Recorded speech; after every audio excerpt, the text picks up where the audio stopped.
అమ్మా మీ అమ్మ చెనిక్కాయలు బల్లి ఉడికేస్తున్నారమ్మా తింటా ఉంటే కమ్మగుండయ్యా. నువ్వు తినరా తల్లి, ఉడకేసిన చెనిక్కాయలు తిను, పనసపండు కోసి పెట్టినాడు అది తిను, బాండాలు కాల్చిన అవి తిను.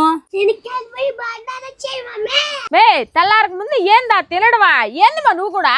మే నా మనోరాల కోసం అన్ని చేసేది నేను. తిన్ని ఆ పల్ని దిష్టి పెట్టబాకు నువ్వు ఊరికే. అబ్బో ఏవో ఇది పంచభక్ష పరిమాణాలు పెట్టినట్టు దీని బోర్డులో బిల్డప్.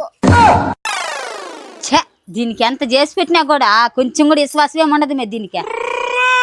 పోయే బోర్డులో 2 చెనిక్కాయలు పెట్టేసా, బోర్డులో 2 బోండాలు పెట్టేసా, ఇంట్లో అంతా నాకే పెట్టినట్టు ఫీల్ అయిపోతున్నావు కదే. పాప వాళ్ళు ఇంటికి వచ్చి వాళ్ళు పెట్టిందేంట, వాళ్ళు నాన్న మాట్లాడుతున్నాండి మే. ఏంద్రా మాట్లాడుతున్నావా?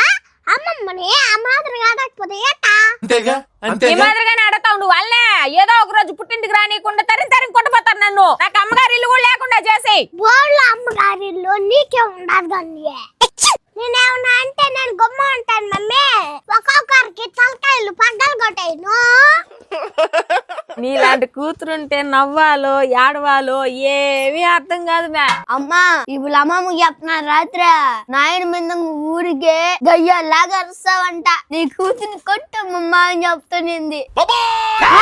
అవును మే, నీకు నీ అబ్బకి ఇప్పుడు గయ్యాలాగే కనిపిస్తాను మీరు. నచ్చి నీ అబ్బరా నీకు అది చెప్తా. పాప సూపర్ రే, ప్రశాంతంగానే ఉండి ఊరినా